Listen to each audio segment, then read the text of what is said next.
Tonight on CTV3 News, Pachacan village on edge as wild animal attacks livestock and pets. A restriction on fabricated house transport on highways after tragic accidents amid the safety concerns.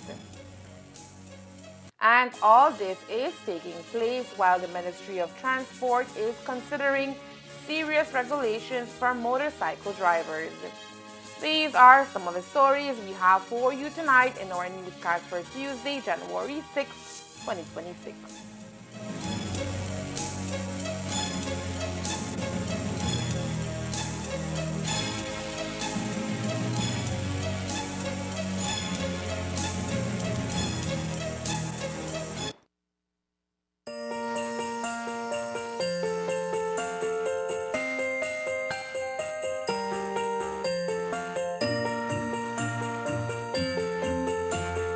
Still like one dream, because I say at the age of 63, I can say I own my own house. I can honestly say, and it get me weak. Before this, I was living on the mobile home, right?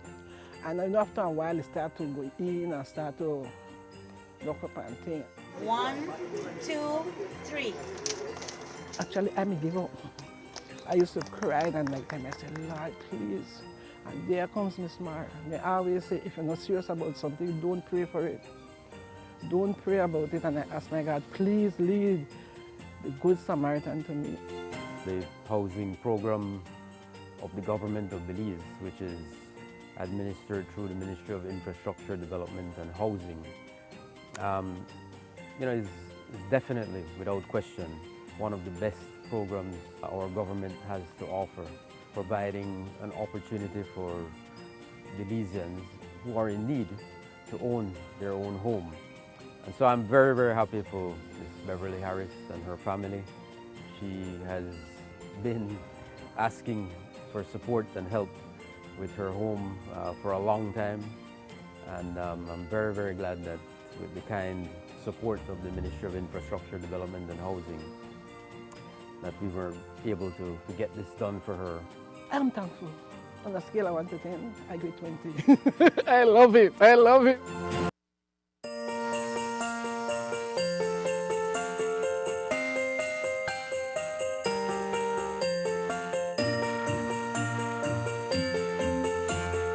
Still like one dream, because I say at the age of 63, I can say I own my own house.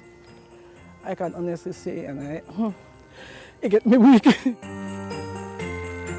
Before this, I was living on the mobile home, right? And I know after a while, it start to go in and start to lock up and things. 1, 2, 3. Actually, I may give up. I used to cry and like time I said, Lord, please. And there comes Miss Mara. They always say, if you're not serious about something, don't pray for it. Don't pray about it. And I ask my God, please lead the Good Samaritan to me. The housing program of the government of Belize, which is administered through the Ministry of Infrastructure Development and Housing, is definitely, without question, one of the best programs our government has to offer, providing an opportunity for Belizeans who are in need to own their own home. And so I'm very, very happy for Ms. Beverly Harris and her family. She has been asking for support and help with her home for a long time.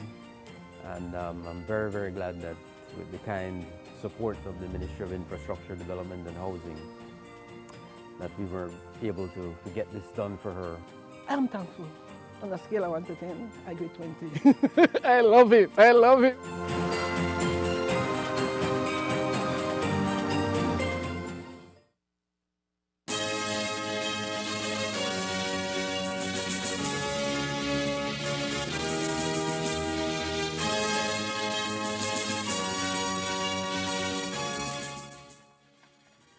Good evening. With your news also simulcast on Face FM 106.7. I am Joanna Rodriguez.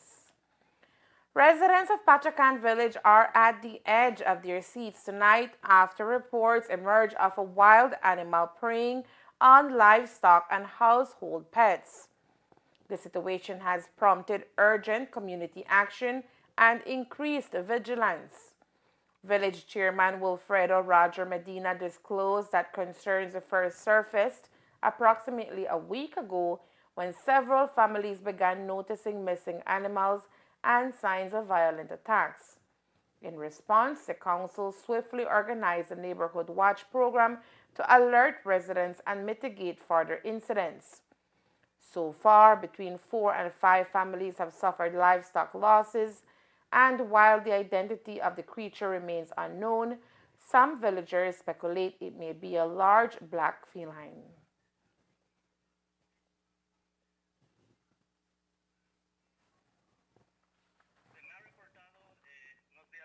De un animal de monte, un wild animal, que está rondeando nuestra aldea. Y pues algunos lo describen como un animal grande, negro, pero pues hasta ahorita no tenemos información muy precisa sobre ello, pero de que ha hecho daño, algunos carneritos ya los ha matado, algunos que ha comido, algunos me han reportado de unos perros, otros de unos gatos también. Es cosa de no mucho tiempo, ¿no? Tal vez de aquí a una semana. Y cuando se me informó primera vez, pues no pensamos que fuera un animal algo de tan seriedad, ¿no? Pero pues sí, les pedimos a nuestra gente que esté bien al tanto, bien alertas, cuidando a sus animales y también, como les mencioné, a los pequeñitos. Ya también nos hemos comunicado con el personal de los que controlan de animales del bosque, ¿no?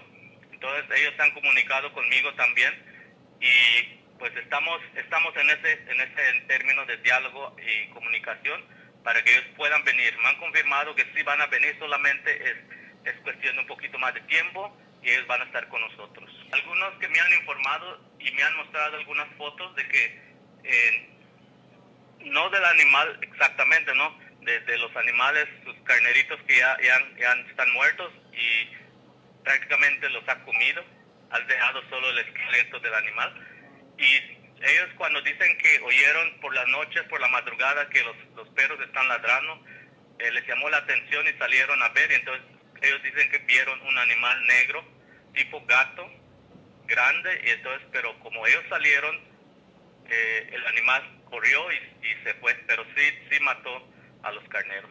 Hasta el momento, pues, 4 personas ya me informaron y es de una sola sección, un solo barrio.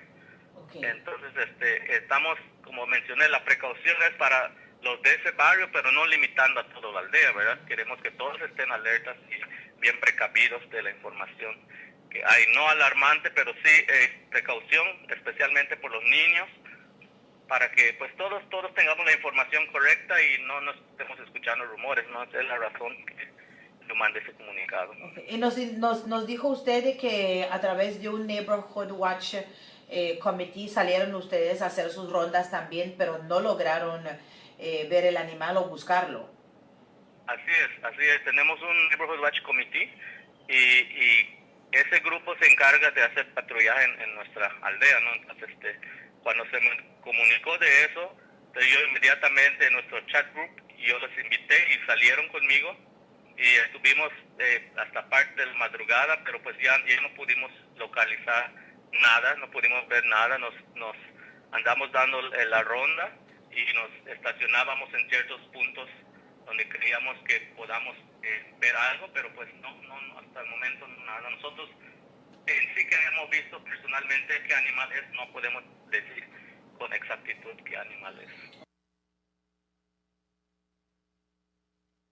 In response to the threat, forestry officials and members of the Sartaneja Alliance for Conservation and Development visited the village this morning to assess the situation. We understand that they are scheduled to return tomorrow to set up concealed cameras to track and identify the animal and then relocate it safely. A resident of Orange Walk and his family took to social media today to report what they say was a nightmare endured on a local bus line early this morning. According to a Facebook post, a male passenger was allegedly beaten and robbed by fellow commuters during a bus commute from Orange Walk destined for Belize City. According to the victim's wife, the incident occurred shortly after the bus departed the Orange Walk bus terminal sometime after 8 a.m. What reportedly began as a verbal dispute over an unoccupied seat quickly escalated into a brutal physical assault inside the moving bus. Despite the presence of several passengers on board, no intervention was reportedly made by the bus conductor, driver, terminal personnel, or other commuters as the man was repeatedly attacked. The violence allegedly intensified after the bus passed through Carmelita Village, where the attackers are said to have placed a bucket over the victim's head and continued beating him. During the assault, the victim's cellular phone was allegedly stolen, though he later managed to recover it. The assailants were reportedly consuming alcohol at the time of the attack. The ordeal came to an end near the Vegas farm area where the victim was forcibly removed from the bus and left alongside the roadside. The man was reportedly on his way to work when the incident occurred. The disturbing report has raised serious concerns about passenger safety, accountability, and the lack of oversight on public transportation routes in the northern districts, particularly during early morning travel hours. We attempted to contact the involved bus line through online platforms and phone numbers listed publicly. However, those efforts were unsuccessful up to news time. Authorities have not yet indicated whether an official police report has been filed, and investigations into the incident are expected. The government of Belize recently took a decisive step to restrict the movement of prefabricated houses on the nation's highways following two successive fatal traffic accidents linked to the transportation of these structures. Prefabricated houses have grown increasingly popular across Belize in recent years, offering a more affordable housing option for many Belizeans amid rising construction costs. However, concerns over public safety have now prompted government intervention. Speaking today on the matter, Chief Executive Officer in the Ministry of Transport, Chester Williams, said the decision was warranted given the seriousness of the recent incidents which resulted in loss of life. Williams explained that while the restriction was necessary to prevent further tragedies, the government recognizes the importance of prefabricated housing to Belizeans and the construction sector. As a result, the issue is now under closer review to determine a safe and sustainable path forward. Builders will still be allowed to move their homes on the highway, that it must be done in portions. In other words, that the house must be transported in parts. Yes, we have to understand the reason why cabinet made that decision, and we also have to look at the other side, which is a concern of the home builders, as well as the concerns of those Belizeans who rely on these low-income prefab houses. So there are three stakeholders in this: the government, the builders, and the prospective homeowners. In the aftermath of the shift in policy, the builders came to a meeting at our request, where we discussed the entire issue and try to forge a way forward. Of course, the ministry, we do understand the plight of the home builders, as well as the plight of the persons who are purchasing homes from them, and that of the government in a whole. As part of this process, the Ministry of Transport is preparing a cabinet paper outlining proposed measures to address safety concerns while allowing the continued use of prefabricated housing solutions under improved regulations. That is going to Cabinet next week when Cabinet meets on Tuesday of next week, for Cabinet to consider the recommendations that were made during the meeting that we had with the home builders. The recommendations are sound and reasonable. The main thing from the recommendations is that the home builders agree that homes that are constructed 20 feet wide or less will be able to be transported wholesome. And anything constructed more than 20 feet wide will have to be taken in parts. That again is reasonable because if the house being transported is 20 feet or less, it allows more space on the other side of the road for vehicles or for traffic to be able to flow.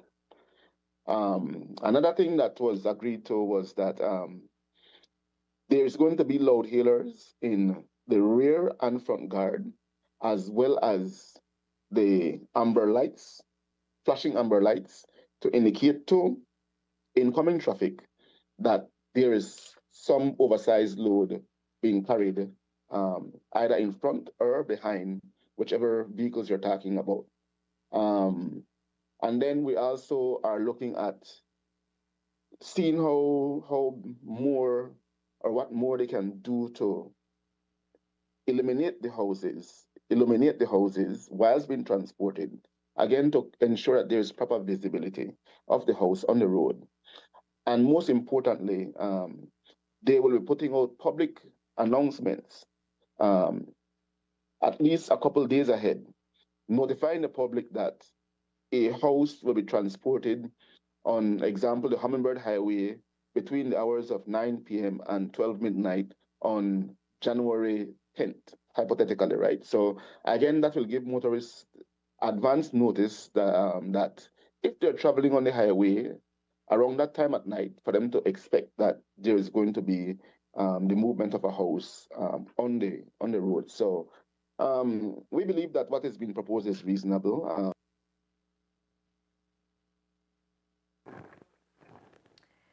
The proposed recommendations are expected to focus on stricter transportation guidelines, safety standards, and possible designated times or routes for moving oversized structures on highways.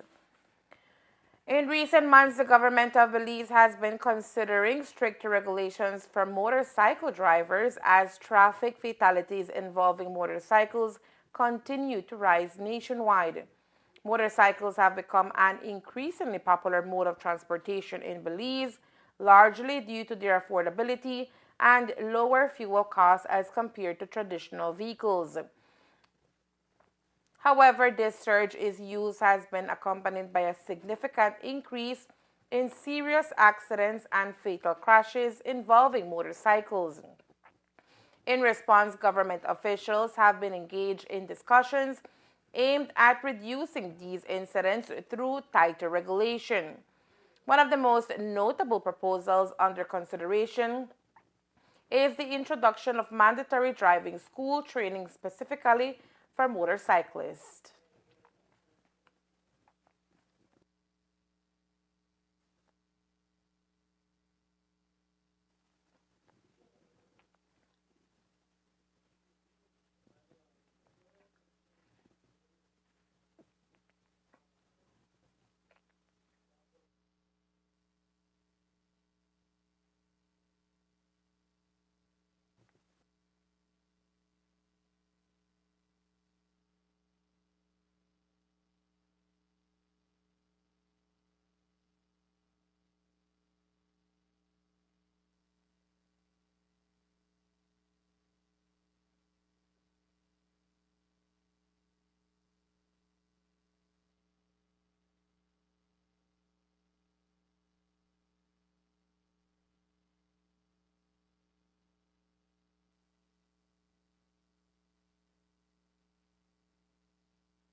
While authorities view the proposal as a viable measure to improve riders' skills, awareness, and overall road safety, it has been met with swift and strong backlash from the public.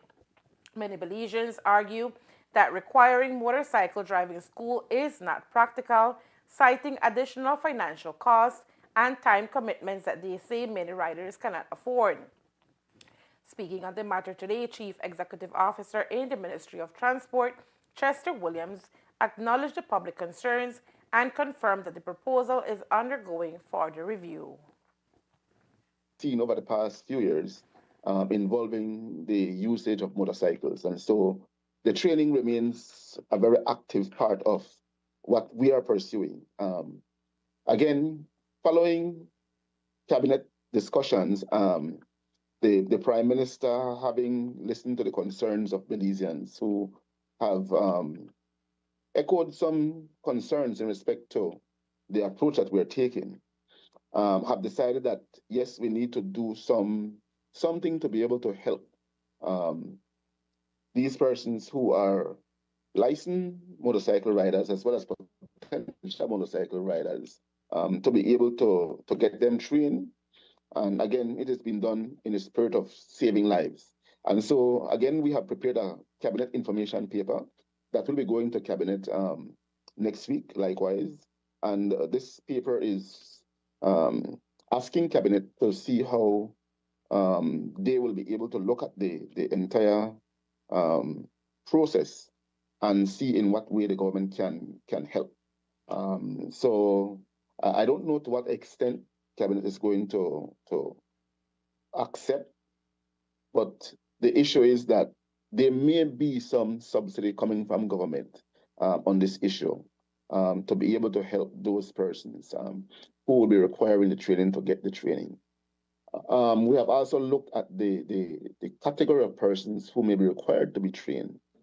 We have gone from 5 years to 2 years. So persons who are licensed riders for 2 to 5 years with no infraction will not be required to take no training. Persons who are licensed riders with 2 to 5 years and have infraction, they will be required to undergo the training, as well as new applicants will also have to take the training.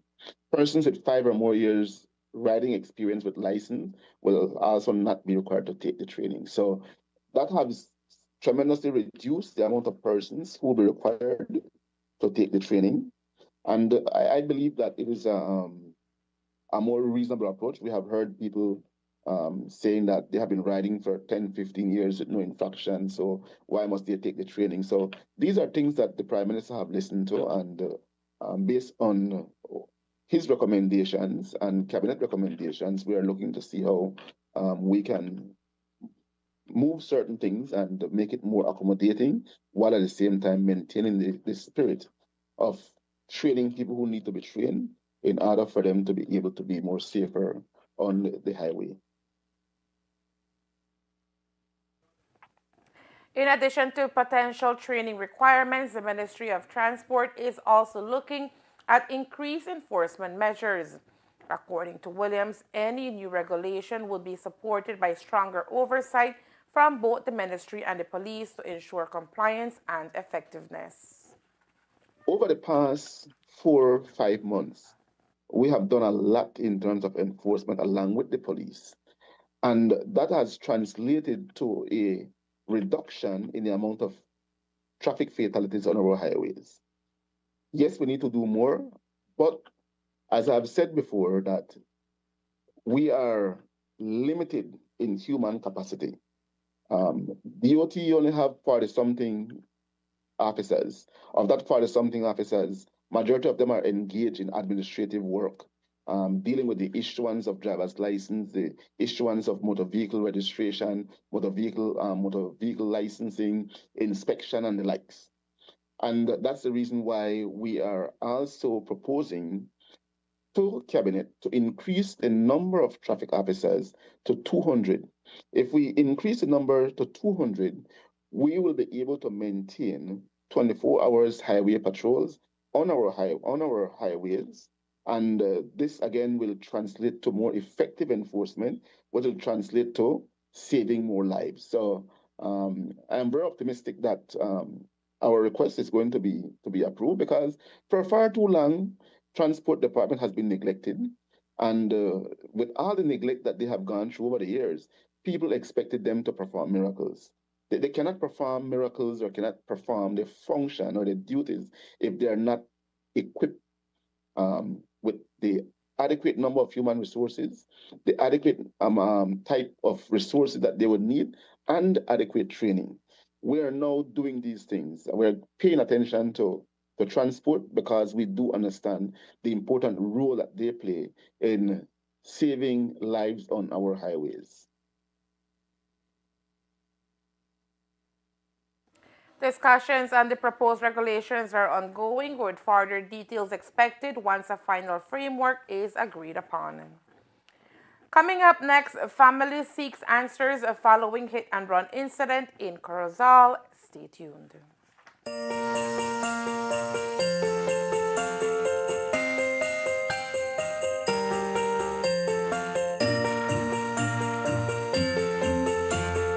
Still like one dream, because I say at the age of 63, I can say I own my own house.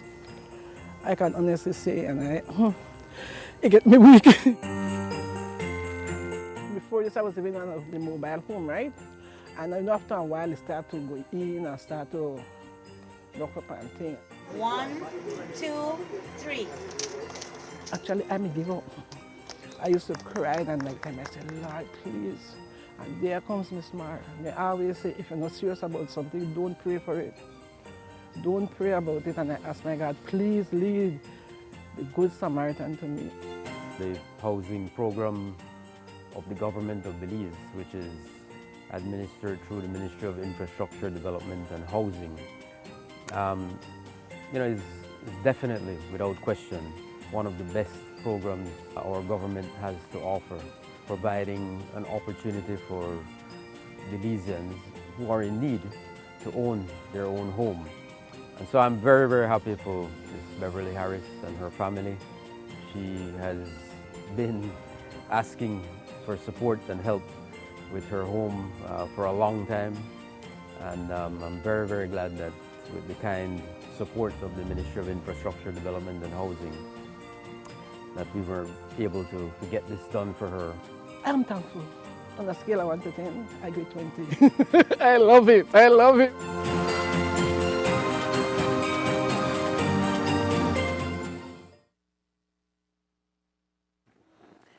Louisville Village resident Anton Lazaro, 62, was struck at the entrance of Concepcion while on his way to Corozal on November 24, 2025.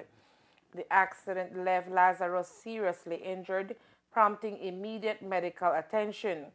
Initially, he was transported to Corozal Hospital, but due to the critical nature of his condition, he was transferred to Belize City's Carl Houston Memorial Hospital, KHMH, within 30 minutes. Since the incident, Lazaro's family has encountered difficulties obtaining information from local authorities. On November 26, they visited the Corozal police station to inquire about the whereabouts of the driver involved and whether any arrest has been made. However, they were told that no one has been detained and further details were not provided. An officer reportedly became agitated and raised his voice when questioned about the vehicle and the driver. Currently, Lazaro remains hospitalized, fighting for recovery. His elderly mother, distressed by the situation, has been suffering from depression and makes weekly visits to see her son. The family has expressed their frustration over what they perceive as a lack of transparency and accountability, voicing concern that the driver remains at large and continues to operate a vehicle freely. They are calling on anyone with relevant information about the incident to come forward and assist investigators in bringing clarity to the case. The family emphasized the desire for justice and accountability in this troubling matter. The rollout of Belize's national bus company is officially underway, marking a major step towards transforming public transportation across the country. The initiative is being implemented through a public-private partnership between the government of Belize and private bus operators and is expected to deliver safer, more reliable, and modern bus services over the next 2 to 3 years. Key features of the national system include upgraded bus terminals, improved safety standards, and the introduction of brand new buses that will gradually be deployed on Belize's roadways. Providing an update on the progress today, Chief Executive Officer in the Ministry of Transport, Chester Williams, said the response from the bus industry has been largely positive. According to Williams, the majority of existing bus operators have opted to purchase shares and become part of the national bus company. Williams also addressed concerns about whether independent operators will be forced out once the new systems comes on stream. He clarified that operators who choose not to join the national company will still be permitted to operate alongside the new system. Following that, they were given one of few options. Option one, let's say hypothetically their company is valued at $250,000. They can say, I don't want to do nothing more with bus operations. I want to be out. So what will happen then is that they'll be paid off. And whatever assets that they have as a part of their bus operation then becomes the property of the national company. So they'll be paid off and they go about their business. Option two, they can say, okay, of the $250,000 my company value, I want $125,000 cash out, and the other $125,000 I will invest in the new company in buying shares. So they become a shareholder of the new company. Or option three, they can have a hybrid, and they can say, okay, of the $250,000 that I have in the company, now option three would be they can say, of the $250,000 I have in the company, I will invest all of that into the new company. So take my entire $250,000 and use it. I will buy shares in a new company. So that's the third option. Majority of the operators who were audited agreed to continue to be a part of the new company. In other words, they chose either the hybrid option or the other option where they take all their shares and all the value and buy shares into the new company. So we are there now, and it is our hope that by mid-year, this year, we should be able to probably take over the industry operating under the new company. And yes, those operators who chose not to be a part of the company will be allowed, as we have said before, to continue to operate alongside the new company. Government officials say the national bus company is designed to modernize public transportation while balancing the interests of private operators and traveling public, with the ultimate goal of delivering safer, more efficient, and more comfortable travel for Belizeans nationwide.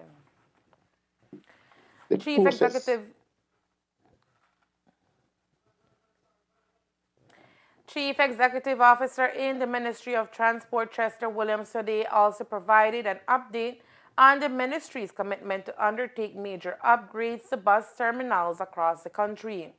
Williams confirmed that funding has already been allocated for the initiative and said the Ministry of Transport is working closely with the Ministry of Infrastructure to develop a comprehensive plan for the upgrades. The improvements are expected to enhance safety, efficiency, and overall comfort for commuters as part of the broader effort to modernize Belize's public transportation system. The process was more quicker because I have the money, right? I have the money, but I can't do nothing with the money until I can follow the process outlined in awarding of contracts to any contractor to undergo the retrofitting. So we're working with the Ministry of Infrastructure. We don't have any architect in our ministry. We don't have any builders in our ministry. And so we rely on Ministry of Infrastructure to do the architectural drawing for us in terms of what we want. They have commenced the drawing. I was expecting to get it before the Christmas, but I do understand the tedious nature of the work and the amount of work that they must do. And so they have not completed the drawing as yet. I am hoping that it will be completed by the end of this month. Once we get the drawing, then again, Ministry of Infrastructure is going to help us in putting together the bidding documents, including the bill of sale, bill of quantity. And once that is done, then we're going to publish. The law requires that we must publish for 3 consecutive weeks in a newspaper. So I believe that if we were to get it done by the end of this month, we publish for 3 weeks in the month of February. In March, we do the site visit with those who would have applied, and then perhaps the end of March, we do the opening of the bid. And I do not foresee us commencing the Belize City Terminal before the end of this fiscal year. And there is more news after the break. Stay tuned.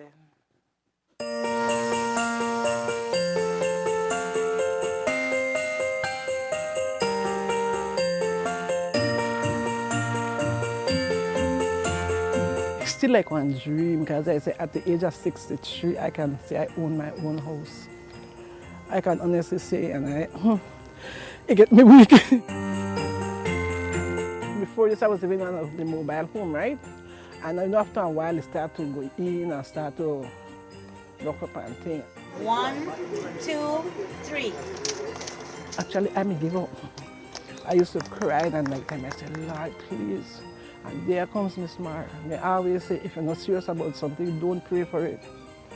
Don't pray about it. And I ask my God, please lead the Good Samaritan to me. The housing program of the government of Belize, which is administered through the Ministry of Infrastructure Development and Housing, is definitely, without question, one of the best programs our government has to offer, providing an opportunity for Belizeans who are in need to own their own home. And so I'm very, very happy for Ms. Beverly Harris and her family. She has been asking for support and help with her home for a long time. And I'm very, very glad that with the kind support of the Ministry of Infrastructure Development and Housing, that we were able to get this done for her. I'm thankful. On a scale of 1 to 10, I give 20. I love it. I love it.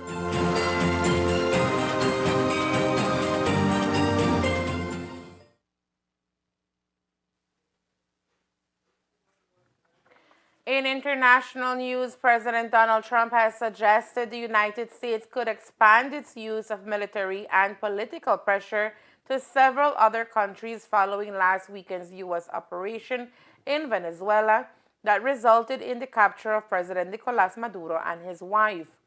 Speaking to reporters aboard Air Force One, Trump said Washington is prepared to act elsewhere, declaring a day earlier that nobody can stop the United States. Trump said the U.S. could potentially intervene in countries like Cuba, Colombia, Mexico, Iran, and Greenland, and warned that Venezuela could face additional strikes if its interim leadership fails to cooperate. We were ready for a second wave, Trump said of the operation against Venezuela, and if they don't behave, we will do a second strike.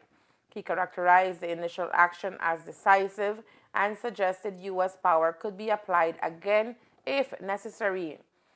Turning to Colombia, Trump claimed the country is very sick and accused its leadership of tolerating cocaine production and trafficking into the United States, People reports.